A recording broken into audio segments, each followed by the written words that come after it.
Pada suatu masa, kepulauan ini adalah permata dunia, di mana waktu itu hanya di pulau ini tumbuh pohon rempah yang menghasilkan aroma surgawi yang dicari hampir semua bangsa di dunia.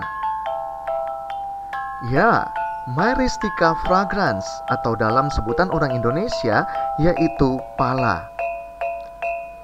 Pala tumbuh subur dan berlimpah di kepulauan yang terdiri dari 9 pulau dengan gunung apinya yang membentang di atas laut terdalam di Indonesia.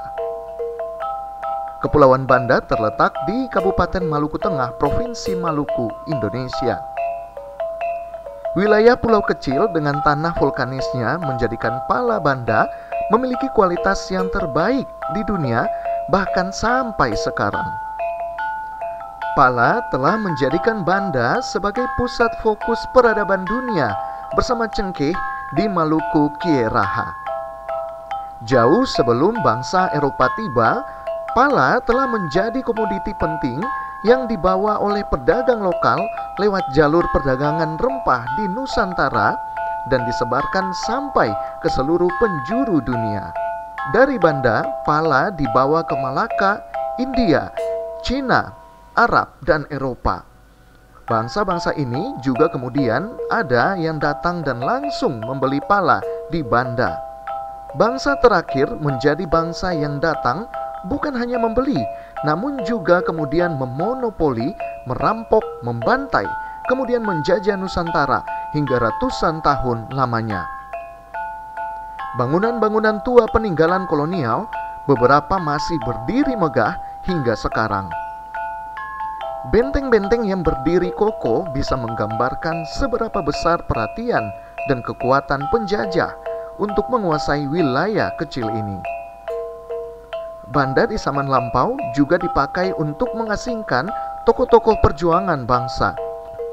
Sebut saja Bung Cipto Mangunkusumo, Sultan Syahrir, dan Muhammad Hatta. Tokoh terakhir yang kemudian menjadi tokoh proklamator bangsa Indonesia. Bangunan-bangunan peninggalan kolonial ini telah menjadi saksi bisu bagaimana kekayaan yang berlimpah yang nilainya bahkan melebihi emas kemudian berubah menjadi petaka dan kesengsaraan dalam penindasan selama berabad-abad bagi orang Banda dan juga bagi Indonesia. Melihat Banda di masa sekarang, ternyata pala tidak selamanya mengisahkan kesengsaraan dan penindasan semata. Pala juga melahirkan peradaban yang memiliki keunikan dan keindahannya. Orang Banda sejak masa leluhurnya telah melahirkan kebudayaannya untuk menjaga kehidupan dalam hubungan mereka dengan alam, sesama, leluhur, dan Tuhannya. Ada keunikan tersendiri dalam ritual yang dilakukan oleh orang-orang Banda dalam menjaga, memelihara, dan melestarikan adat budayanya.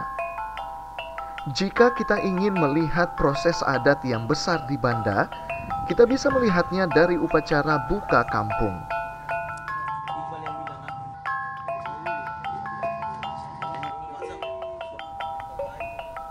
Di dalam upacara buka kampung, orang-orang Banda akan menampilkan ritual penyembahan untuk Allah, penghargaan untuk leluhur, tarian, dan juga belang adat.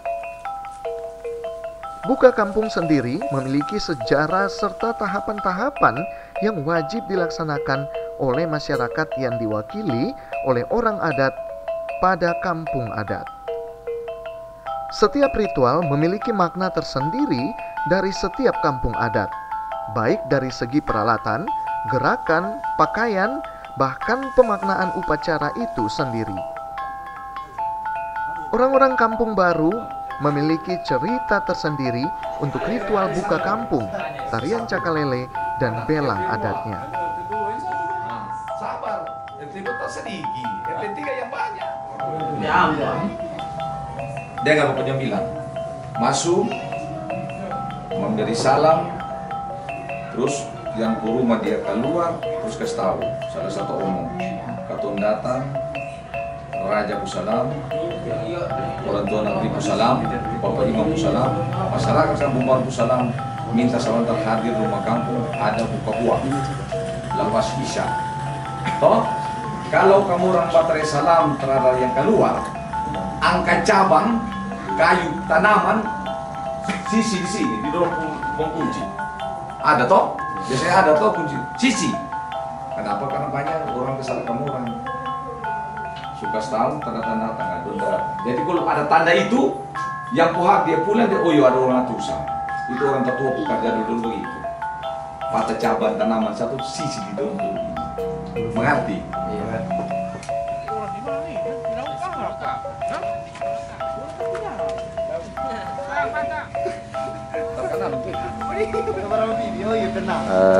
Adapun prosesi tarian Cakalele Kampung Fiat itu awal mulanya harus ada pemutaran tanpa siri permisi.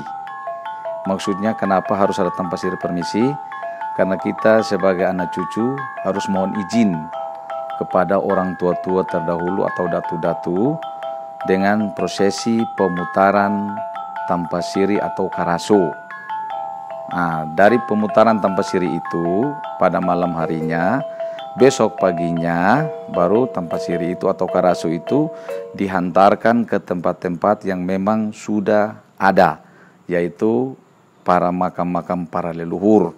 Setelah prosesi tanpa siri ini diletakkan pada tempat-tempat yang sudah ditentukan tadi, baru mereka pun kembali mengitari masuk ke rumah kampung. Setelah mereka tiba di dalam rumah kampung, mereka membawa amanat itu bahwa mereka sudah sampaikan, sudah antarkan tempat-tempat siri itu ke tempat-tempat yang memang sudah ditentukan. Artinya mereka lapor kepada saya sebagai Orlima Kepala bahwa tugas mereka sudah selesai. Nah, dari situ pada sore harinya baru ada proses latihan tarian Cakalele. Itu tergantung dari kesepakatan orang tua-tua berapa lama, biasanya 1 minggu. Nah, dari 1 minggu itu baru tahap kedua prosesi Cakalele ini, yaitu buka puang.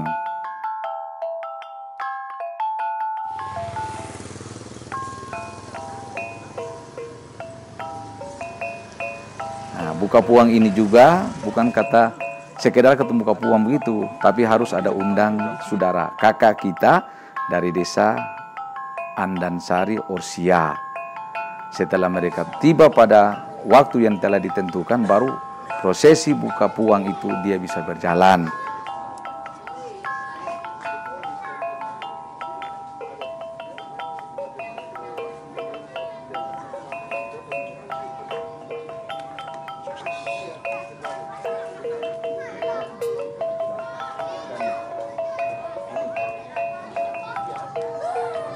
Yang kerja tiga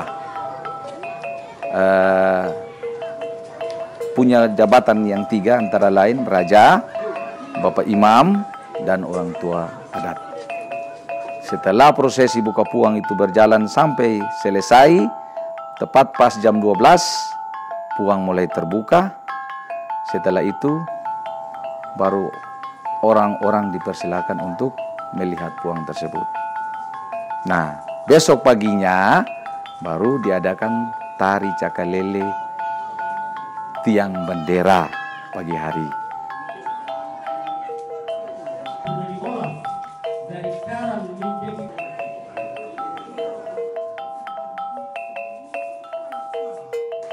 Tapi apa yang kami dapat?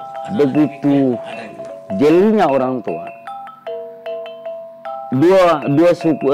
dua kata ini digabung jadi satu. Kalau buka itu pengertiannya itu datang. Sedangkan puang itu sebagai suatu kehormatan negeri, makanya itu sebenarnya di sini ada pendidikan pengajian. Jadi buka puang itu datang pengajian, masa datang pengajian. Makanya masyarakat dikumpulkan untuk lebih mengetahui itu. Nah, di dalam pelaksanaan yang notabene kita lihat secara adat istiadat, tapi semua pekerjaan adat istiadat tidak diawali oleh orang adat. tapi diawali oleh oleh imam. Ini artinya bahwa adat harus mengikuti agama. Makanya segala sesuatu itu harus dimulai dengan pekerjaan imam, baru orang adat ikut.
Pada saat buka puang, pembangunan yang biasa disebut gapura, kalau di Banda pada umumnya menyebutnya sebagai gerbang. Nah, gerbang ini dibangun oleh 4 buah tiang. Yang pertama, pokok pertama dulu. Lalu kemudian agar dia menjadi bangunan yang seperti kubah masjid, itu ada 1 tiang, tapi dibelah 4. Namun ujungnya tidak boleh putus. Bagaimanapun dia menjadi 4 bagian di bawah, tapi dia tetap ada pada 1 ini. Persis di ujung tiang itu dipasang bola. Seperti bola dibuat bola dari daun kelapa. Di atas bola ada bendera.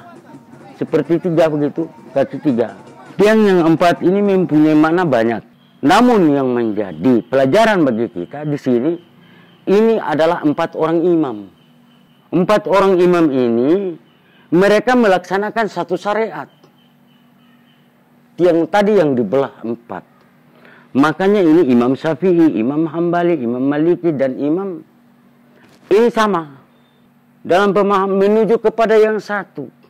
Nah, yang satu ini adalah nur Allah yang disimbolkan dengan itu daun kelapa. Di dalam kerahasiaan itu terdapat Muhammad. Di atas itu beliau mempunyai tugas. Ada 3. Tugas yang 3 ini juga dilambangkan di dalam bendera. Iman, Islam, dan ihsan. Itulah yang dia lakukan.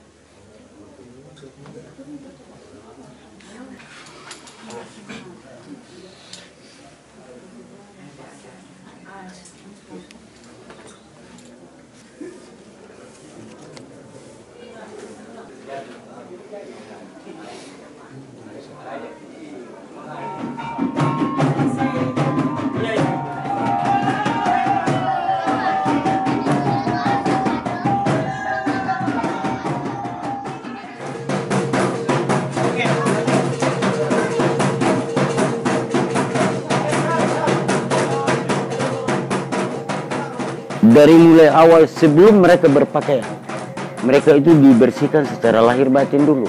Dengan syarat mereka bersih dari hadas kecil dan hadas besar. Baru boleh mereka dipersilakan untuk memakai baju. Nah, saya terus kemudian baju yang dipakai. Yang pertama adalah pakaian dalam. Setelah pakaian dalam untuk busana bawah, celana, ada juga celana pendek. Lalu kemudian ada celana sampai di batas lutut yang menutup aurat. Kemudian kemeja. Harus dipakai kemeja yang bentuk seperti baniang, yang berlengan panjang di kancing tangannya, agar tidak boleh keluar.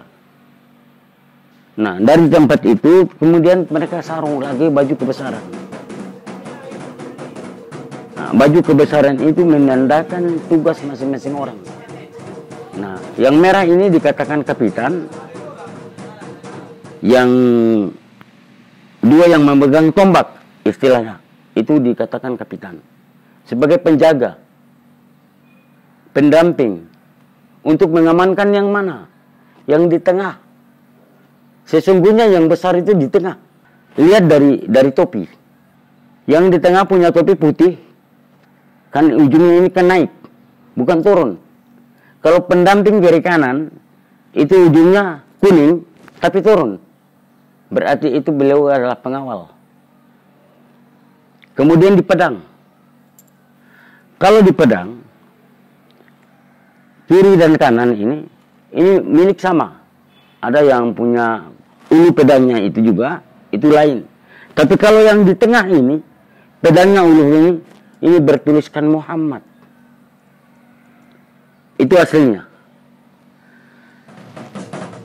Dalam hal melaksanakan tugas masing-masing, sesuai dengan namanya, yang kedua itu bernama kapitan, yang dua sebelah kiri kanan itu bernama hulu balang.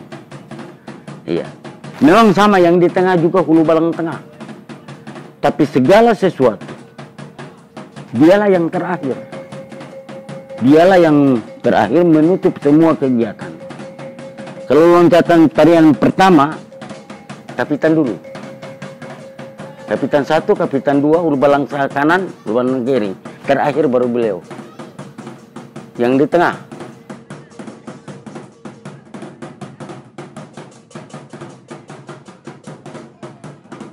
Tarian Cakalele ini adalah semacam bentuk tarian perang.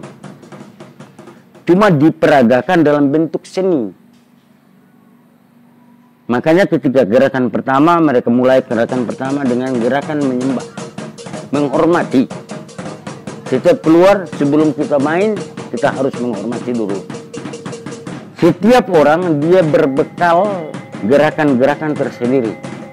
Pemaknaannya bahwa mereka ini adalah bersiap, sudah siap secara lahir batin dengan busana yang mereka miliki untuk menantang siapapun dalam hal menjaga martabat dan harga diri kampung kita.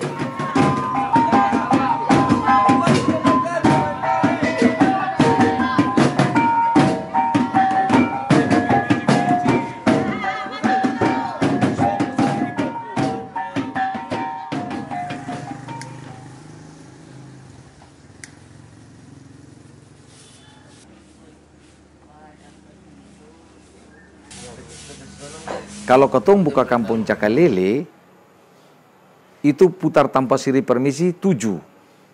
Tapi kalau kotoran cuma buka kampung untuk prosesi dayung belang, putar tanpa siri hanya 2. Agak beda. Ya, agak beda.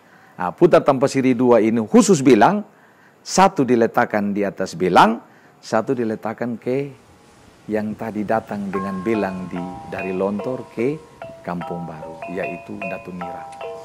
Wali orang tua ini Datu-Datu. Jadi itu diletakkan di makam.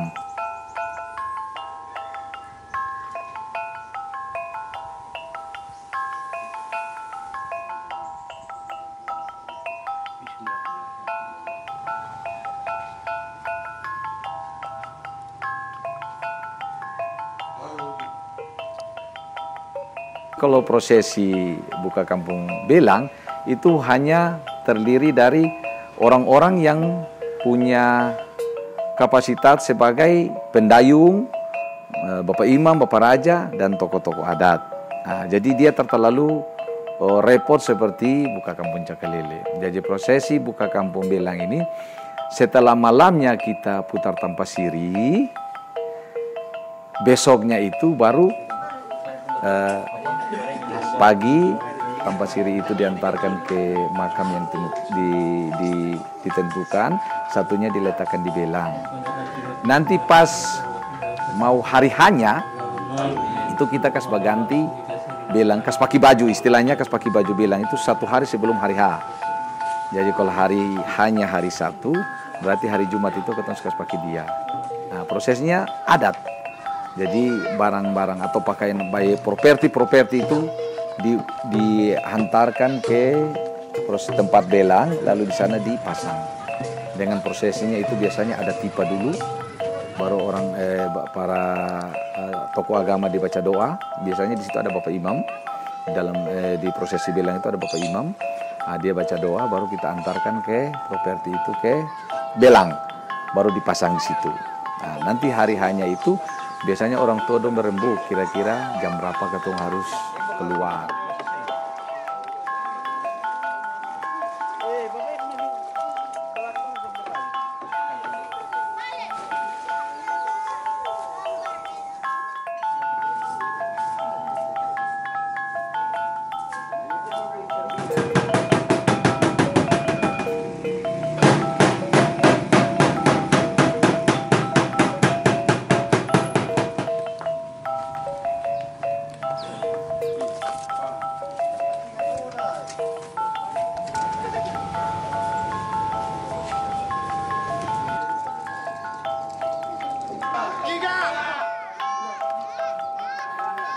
Belang bagian daripada pelaksanaan adat di darat.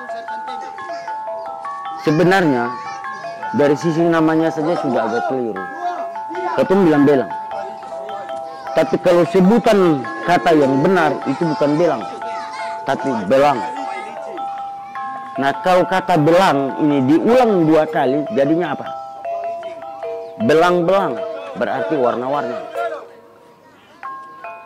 Nah, ini kelicikan dari penjajah Belanda.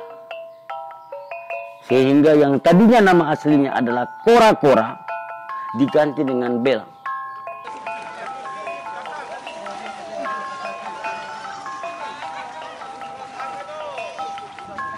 Nah, sampai di belang itu beta sebagai Orlima Kepala punya tugas. Setelah belang itu kanal air, seseorang masuk di air itu, nanti orang tua belang yang punya hak untuk dia masuk sampai kembali ke lokasi belang.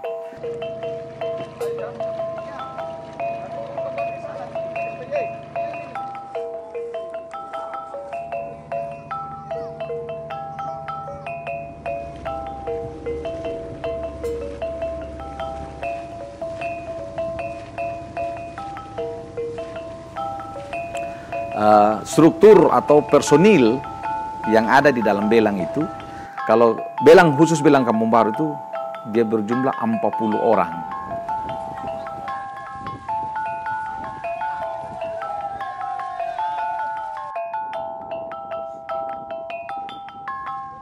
Yang depan itu punya tugas adalah menabuh tipah. Karena dialah yang menghidupkan belang. Diibaratkan dia itu adalah jantung. Ketika jantung selalu berdetak, tetap orang dayung. Artinya, jantung selalu berdetak, orang tetap melakukan kegiatan. Apapun yang dia lakukan, kegiatan itu. Itu yang pertama. Yang kedua, orang yang berdiri di depan, beliau ditunjuk sebagai orang tua belang. Berarti orang tua belang itu sebagai kapten belang. Beliau itu adalah otak.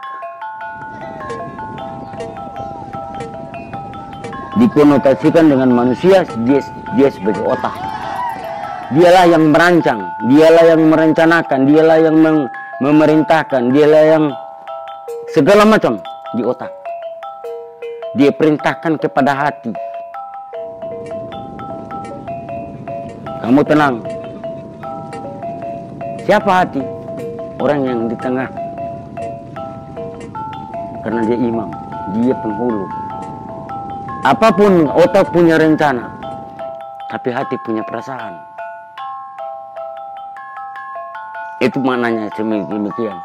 Kemudian kalau sudah hati dengan otak menyatu, bagaimana sifat ihsan kita? Keinginan, itu orang yang di belakang, itu adat, itu adab. Kalau memang kita mau ke sana, ada orang dulu, kita harus menghormati.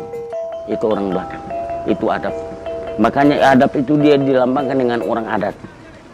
Makanya segala sesuatu di belakang itu punya bendera warnanya juga lain. Depannya itu kan ada tempat siri. Dia menjaga. Dia menjaga tata cara kesopanan apa segala macam akhlak manusia di situ. Sedangkan yang pelang belakang yang dikatakan sebagai jurumudi hanya pegang penggayung begini.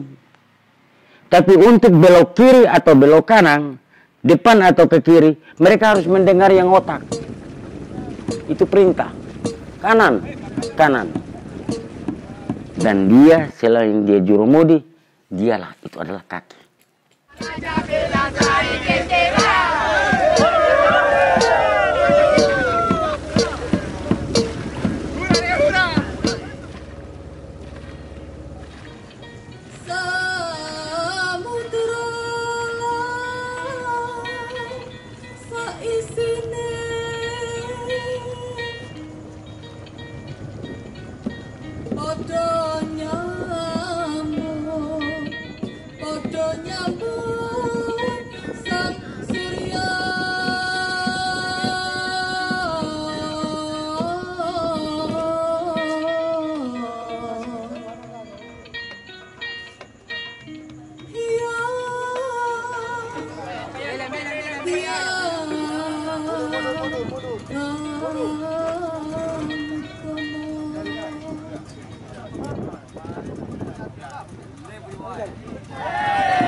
Anugerah Tuhan bagi Banda dengan potensi alam yang indah, ditambah sejarah dan budayanya yang unik, tentunya memiliki daya tarik tinggi bagi wisatawan. Ini harus dikelola dengan baik oleh pelaku pariwisata. Memiliki tantangan tersendiri menjadikan budaya Banda yang sakral itu untuk disuguhkan kepada para wisatawan. Pariwisata menjadi salah satu ujung tombak dalam menjaga dan merawat serta melestarikan budaya Banda bagi generasi berikutnya. Orang yang lahir di sini belum tentu ini kan kita punya harta karun atau kita punya nilai kita punya harta yang kita harus tetap menjaga, karena dengan adat budaya ini kita meyakini memperlihatkan bahwa inilah jati diri kita. Oleh karena itu peran aktif antara masyarakat adat Banda Nera, komunitas anak-anak muda dan sepupuh masyarakat adat dan juga pemerintah setempat untuk sama-sama datang untuk melestarikan atau menjaga kita punya adat budaya Banda sehingga bisa mempresentasikan atau melestarikan hal ini ke depan untuk kita punya anak cucu. Ya. On behalf of Bandanese people, we are coming all together. The representative of the one of the adat village in Banda, Kampung Fiat, coming to see you and want to give you something for you. But in the adat processing that we have want to make something about agreement. So one thing that you know that the long time ago, these the people who own this island. And then they want to know what you want to come here. And for you know that the things that the adat Banda want to know, please protect our religion, please protect our adat, and please protect our women. So this is the very important, you know, you come to the island. Kami datang ke sini untuk bertukar ilmu, bertukar budaya, dan juga bertukar sejarah, lalu bersama-sama ingin menjaganya. Kami juga ingin belajar dari apa yang ada di sini, berharap kami juga bisa memberikan ilmu apa yang kita dapatkan selama kami memiliki pengalaman dengan Arka Kinari. Semoga bisa bermanfaat dan dengan rempah-rempah ini membawa nilai yang berharga untuk kami orang Banda Nera. Ya. Tiwal is a symbol of the traditional of the music of the Banda Island. Panyong, as a representative of orang tua negeri of Kampung Fiat, will give you two. Mr. Greg, yeah. And they make him here, look at the white Banda Nera and the nutmeg. Yeah. Both, this is we put in your boat hang around the world, the people asking where you from, get it from the Banda Island. Datang. One more again. One more again. Look at that. This is the replica. You take already. So this is the symbol of the navy of the Bananese people from this Kampung Adat to pick you up to guard the tortilla of the sea. So they already pick you up, and later they have a troop for the land to showing you later. Okay, from the orang Belang will be give you to you. This is the captain because captain bring the boat. Captain, look, you have a power. Captain. Thank you. Ya. Terima kasih. Pada saat ini kami datang dengan segala kesederhanaan kami. Kami mohon maaf apabila kami ada kekurangan bahan di sini. Kami hanya bisa melihat ini adalah salah satu rinding dari alat musik dari bambu, Kabupaten Malang, kemudian bendera Adat Ngawi dan uang harapan. Uang harapan masa depan dan Nova. Terima kasih. Terima kasih. Okay, I think all clear. So except they want to sing the warrior dance for you. Come sit over there. Terima kasih Bapak.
Tarian Cakalele dan Belang Adat melambangkan keberanian dan semangat.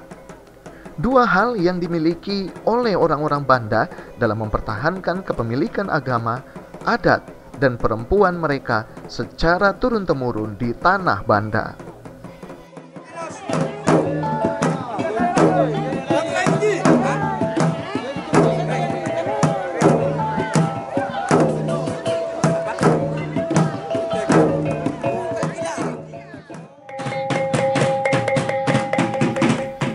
Adat dan budaya di Banda memiliki tantangan tersendiri dalam eksistensinya untuk bertahan di setiap masanya.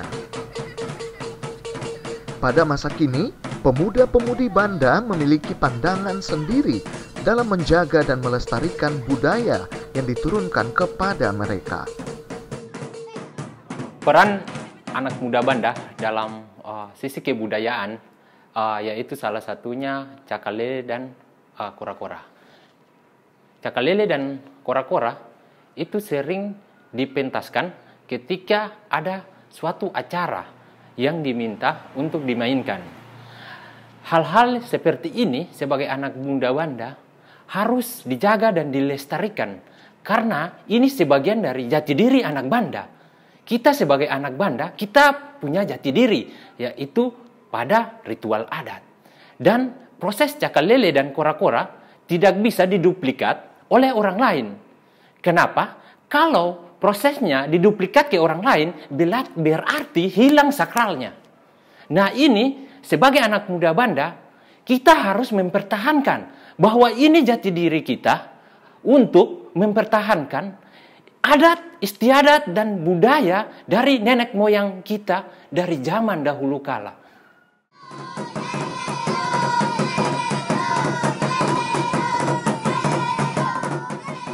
Bagi orang-orang Banda, kehidupan mereka bukan saja ditentukan oleh alamnya, namun juga budayanya. Orang-orang Banda memaknai kebudayaannya sebagai penuntun langkah mereka dalam merawat hubungan dengan alam, sesama, leluhur, dan Tuhannya.